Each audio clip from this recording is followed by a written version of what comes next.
He received unnecessary criticism, some of them empty threats. So this is a statement by Azimio la Umoja One Kenya Coalition Party on June 14th, 2024, and entitled Kenya Kwanza Regimes 2024-2025 Budget Estimates and Finance Bill 2024 are a monumental betrayal of public trust. Good afternoon, and thank you for honoring our invitation to attend this important press conference. The Azimio la Umoja One Kenya Coalition Party convened to discuss the budget estimates 2024-2025 and the Finance Bill 2024, assessing the nation's overall condition and the impact of the Kenya Kwanza regime. We now wish to make the following announcement to the Kenyan public regarding our position on the two matters. On the number one item, budget estimates 2024-2025, in February, we informed Kenyans that the Kenya Kwanza's economic proposals, policies and plans were unsound, unrealistic, and unrectifiable. This regime's preference for self-interest over the nation's well-being is evident in the review of the 2024-2025 budget estimates.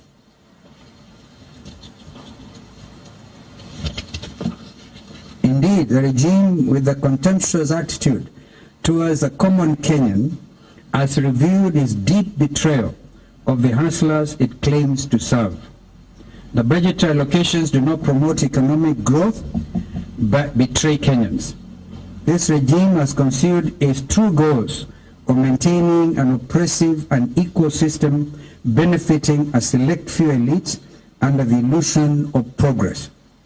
Kenya Kwanza's prioritization of selective shareholder financing or financial gain over the needs of Kenyan citizens is a shameful decision given the country's high living expenses, high poverty and unemployment.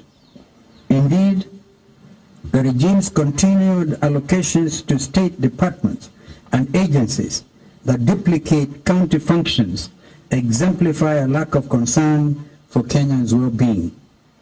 The budgetary process lacks transparency and accountability, indicating a government operating with impunity and disregard for consequences.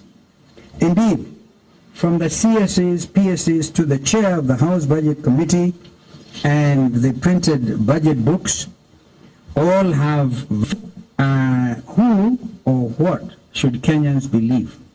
This is a continuation of KK's culture of duplicity and lies, to the point they have forgotten what lie they told Kenyans yesterday. The Kenya Kwanza regime's 2024-2025 budget, despite its lofty and imprecise private jets and transporting obscenely large delegations overseas in the name of benchmarking that they could not borrow or learn how these nation states have actually been reducing taxes to stimulate the economies and be able to create jobs. This is actually all of that benchmarking is short of puzzling. The headline in one of the UK papers, which is basically the elections are next month in the UK, and both the Conservatives and Labour are overdoing each other and showing which of the two formations will reduce taxes. And it is the opposite in our country. This, justly to please their Washington masters, is exemplified by the absence of genuine public consultation and supervision. And by Washington masters, of course, you also know that is where the Bretton Woods are actually based. Lest you think we are attacking any other regime, we are not. It is our contention that despite the budget estimate 2024-2025 hyperbole, flowery language, and complicated figures, it simply does not stimulate economic activity. It does the opposite. and seeks to tax every adult Kenyan 24,000 shillings more, additional to all what we all know as, for example, the housing tax and the very lean pay slips. Ladies and gentlemen, this can only be termed as a reckless race to the bottom. I don't know how many times CS Ndungu repeated the words bottom up, bottom up. So became so boring. Kenyans have lost touch with that kind of phraseology. Do not take our word for it. These are some of the examples of increased expenditure. Number one, Office of the Executive President, 1.2 billion shillings. Office of the Deputy President, 678 million shillings. Minister of Defense, 11 billion shillings. Additional. All these additional. Foreign Affairs, 1.4 billion. National Treasury, 6 billion. One wonders what the Treasury has to spend this money for. Minister of Transport, 1.3 billion. Minister of Cooperatives, 2 billion. This is a 23.6 billion increase in recurrent expenditure. This is a budgeted corruption in the name of tea, mandazi, and flowers. This is not development, but sheer eating. It's their time to eat, so they believe. Further, we highlight the following misplaced allocations. Number one, the National Treasury has 26 billion more in the name of development. Two, the State Department for Devolution has an increase of 2.6 billion in development expenditure. If this regime believes in the success of devolution, then these funds should form part of the equitable share to the county governments. Number three, the State Department of Housing has been allocated an additional 72 billion shillings. This is higher than that of 10 counties combined. What is the line item 1071 1066 00? Is it the sign of the beast? Some wonder. Strategic response. This is what it is. That particular line item is entitled Strategic Response to Public Initiatives. Strategic response to public initiatives. That comes to 2.5 billion shillings. If that is not budgeted corruption, what is it? Who amongst you learned members of the media and even learned friends in the legal fraternity can tell us what the meaning of strategic response to public initiatives? We estimate 1 trillion shillings as budgeted corruption for the next financial year. In light of these grievous transgressions, we as a coalition urge the international community, the civil society organizations, and concerned citizens, both at home and abroad, to stand in solidarity with Kenyans in condemning Kenya Kwanza's regime's blatant disregard for the public good. We call for quick action to bring those responsible for this breach of trust accountable, and to lobby for a budgetary framework that prioritizes the needs and concerns of all Kenyans, not just the privileged few.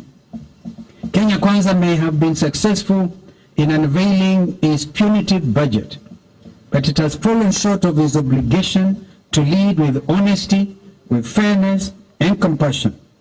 Kenyans deserve better, and we will not stop fighting for them to be given the voice and direction they so richly deserve. On the Finance Bill 2024, as our second item, the Kenya Kwanza regime's planned Finance Bill 2024 seeks to fund a 3.914 trillion budget through tax collection of 3.354 trillion shillings. This grandiose goal comprises several new and amended tax measures that will have a substantial impact on both individuals and businesses in our country. Azimio believes that Kenyans can only thrive if we stimulate the economy not if we arbitrarily and consistently raise their tax burden. If the bill is passed as written, Kenyans must be prepared to give up their belts, or what remains of them, in the second wave of KK taxes.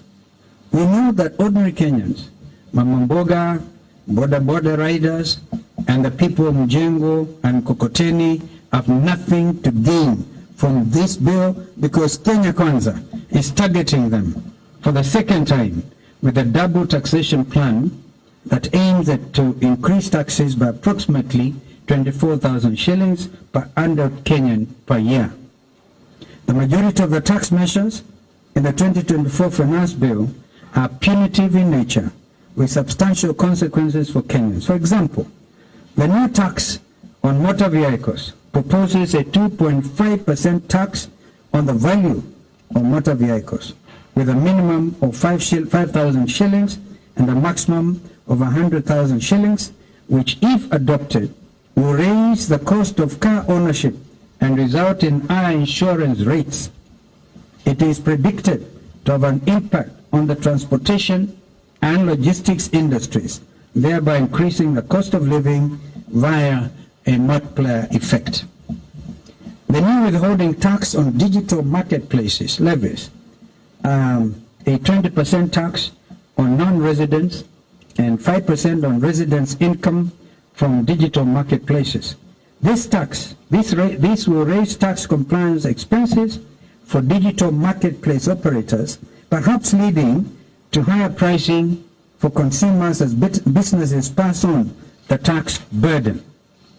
The proposed rise in excise duty on money transfer services from 15% to 20% will raise the cost of financial transactions, hurting both businesses and individuals who use these services daily. The significant economic presence tax, which proposes to replace the digital service tax with a 30% tax on non-resident digital service providers' taxable profit, calculated as 20% of gross turnover, will significantly increase the tax burden on digital service providers from 1.5% under DST, abbreviation for digital service tax, to an effective rate of 6%. This will deter digital companies from operating in Kenya, which could stunt the sector's expansion.